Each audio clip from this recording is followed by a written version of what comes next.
Welcome to ஊறுவது அறிவு. ஒரு சென்டென்ஸ்ல subject, predicate, ஆப்ஜெக்ட்லாம் சொல்றாங்களே, அப்படின்னா என்னன்னு தான் இந்த வீடியோல பார்க்க போறோம். முதல்ல சப்ஜெக்ட்னா என்னன்னு பார்ப்போம். ஒரு ஆளோ ஒரு விலங்கோ இல்ல ஒரு பொருளோ எது அந்த செயலை செய்யுதோ அதை நம்ம சப்ஜெக்ட்னு சொல்லுவோம். இந்த உதாரணம் பார்த்தா நமக்கு புரியும். த ஷாப்கீப்பர் சோல்ட் த வெஜிடபிள்ஸ். கடைக்காரர் காய்கறிகளை விற்றார்.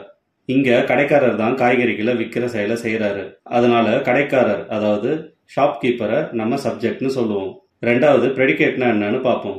ஒரு ஆளோ ஒரு விலங்கோ இல்ல ஒரு பொருளோ செய்யற செயலை நம்ம ப்ரெடிகேட்னு சொல்லுவோம். இந்த உதாரணம் பார்த்தா நமக்கு புரியும். த ஷாப்கீப்பர் சோல்ட் த வெஜிடபிள்ஸ். கடைக்காரர் காய்கறிகளை விற்றார். இங்க காய்கறிகளை விற்கிற செயலை கடைக்காரர் செய்யறாரு. அதனால விற்றல்ன்ற செயலை அதாவது செல்லிங்க நம்ம ப்ரெடிகேட்னு சொல்லுவோம். மூணாவது ஆப்ஜெக்ட்னா என்னன்னு பார்ப்போம். ஒரு ஆள் மேலேயோ ஒரு விலங்கு மேலேயோ இல்ல ஒரு பொருள் மேலேயோ எது மேல அந்த செயல் செய்யப்படுதோ அதை நம்ம ஆப்ஜெக்ட்னு சொல்லுவோம்.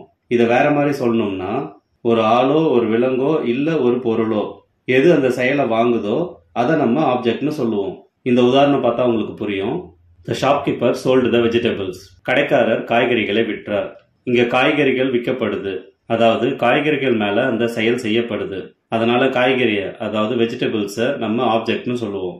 இதுல இருந்து நம்ம என்ன தெரிஞ்சுக்கிறோம்னா, பேசிக்கா சப்ஜெக்ட், ப்ரெடிகேட் அப்புறம் ஆப்ஜெக்ட் இந்த மூணையும் பயன்படுத்தி ஒரு சென்டென்ஸை உருவாக்கலாம். ஆனா அது மட்டும் இல்ல, ஆப்ஜெக்டே இல்லாம வெறும் சப்ஜெக்ட் அப்புறம் ப்ரெடிகேட் மட்டும் வச்சு கூட ஒரு சென்டென்ஸை உருவாக்கலாம். இந்த உதாரணம் பார்த்தா நமக்கு புரியும். The snow falls. பனி பொழிகிறது. இங்க ஸ்னோ இல்ல பனின்றது சப்ஜெக்ட், ஃபால்ஸ் இல்ல பொழிகிறதுன்றது ப்ரெடிகேட். இந்த சென்டென்ஸ்ல ஆப்ஜெக்ட் இல்ல. அதே மாதிரி சப்ஜெக்டும் ஆப்ஜெக்டும் இல்லாம கூட சென்டென்ஸ் ஃபார்ம் பண்ண முடியும். அந்த மாதிரி சென்டென்ஸ்ல சப்ஜெக்டை நம்ம புரிஞ்சுக்கிற மாதிரி இருக்கும். இந்த உதாரணம் பார்த்தா நமக்கு புரியும். Stand up. எழுந்து நில்லு. இந்த சென்டென்ஸ்ல யூன்றது நம்மளே புரிஞ்சுக்கிறோம். அதாவது யூ ஸ்டாண்ட் அப், நீ எழுந்து நில்லு. இந்த வீடியோல காம்போனன்ட் ஆஃப் சென்டென்ஸ்னா என்னென்னு பார்த்தோம். உங்களுக்கு யூஸ்ஃபுல்லா இருந்திருக்கும்னு நம்புறேன். நன்றி.